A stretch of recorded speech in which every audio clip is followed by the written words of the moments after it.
Catch up with David Seaman, who is the Michigan Hospital Association Executive Vice President. David, nice to have you back with us again. Thank you, Paul. Thanks for having us. Well, you know, it's interesting. Just coincidentally, yesterday we were broadcasting from DMC, and we were breaking ground for the new heart hospital. Absolutely. So you're in a real, and your members are in a real growth situation in the state of Michigan, and that's good news. Absolutely. What are you looking for from the governor? What would you like to hear him say, if anything in particular, tonight? Well, we're certainly excited about 2012. You know, we're starting to witness a resurgence in Michigan. Our hope is that the governor will continue to advance the notion of investing in healthcare, making people healthy, improving our job condition, improving the welfare and best interests of Michigan citizens. Specifically, you know, we believe that healthcare is a proper and wise investment for the state of Michigan. For every $1 that we put into the general fund for healthcare in Michigan, we draw down $2 federal dollars. So we're one of the places where the state can reverse its donor situation with the federal government. So, you know, certainly that's an objective. Another thing that we're, of course, very interested in is we have a workforce shortage in the state.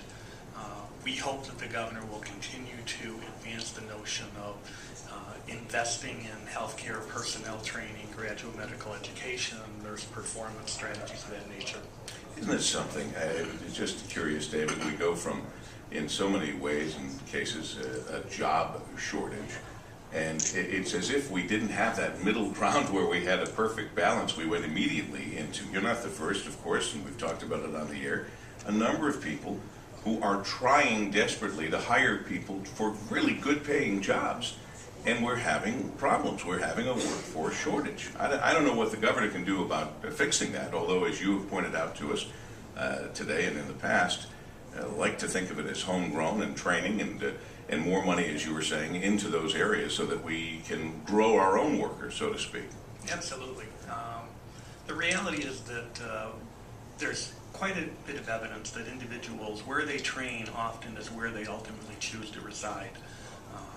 We know that one of the difficulties that we have in this state is we have this kind of hourglass effect where we have very qualified students interested in entering into professional fields, physicians, nurses, and the like. We have this hourglass in terms of training. We don't have enough training slots. We don't have enough professorial staff. So we can't get from people wanting to be in the system to those actually performing within the system. So certainly strategies to increase the educational component for nursing and physician training would be important elements for the governor to examine as well. Overall, David, your thoughts on behalf of the Michigan Hospital Association on the direction the country seems to be moving in, or maybe the direction you'd like to see the country moving in overall in healthcare, because it continues to be a discussion under the best of circumstances, an argument otherwise. Certainly. You know, obviously one of the things that gets a lot of attention is national health reform and where we're ultimately going to reside in terms of the Supreme Court decision and the like. For Michigan hospitals, the objective continues to provide quality services at efficient costs for all residents, regardless of their ability to pay. We've demonstrated that Michigan hospitals are among the most efficient in the country in terms of cost per person, about 4% below the national average, so we're efficient providers. We have the highest quality records in the United States, and in fact we're noted internationally and nationally for leadership, in many cases through the MHA's Keystone Center for Patient Safety and Quality. So, you know, Michigan has a wonderful reputation in terms of the quality of services, the cost of those services. We know the governor is going to make a pitch tonight focusing back on his dashboard strategies in terms of confronting the infant mortality or obesity, where Michigan does trail. We know there are private-public partnerships that are going to be advanced. We're interested in being partners within that. We believe we will be a lead agent assisting the government in terms of confronting obesity, which is a statewide dilemma. It's actually a national dilemma, but Michigan has a higher proportion of individuals who are overweight or chronically obese.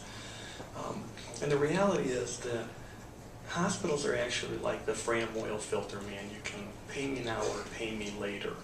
And until we make an investment in our own personal health and we limit the number of intersections we make in terms of healthcare, the cost will continue to advance. So the real ability to change the cost structure in healthcare is for us to take ownership of our own health, and we plan to work with this governor and this administration in terms of helping to bring people to a realization that there's a way to get a hold of their own healthcare costs. Well put, David. And we'll end with that, with the hopes that 2012 will be the year that we all really understand that it is in our own hands. We are in charge of what we eat, how much we exercise, how much sleep we get, how much we drink or overdrink, or any of the other things that we do.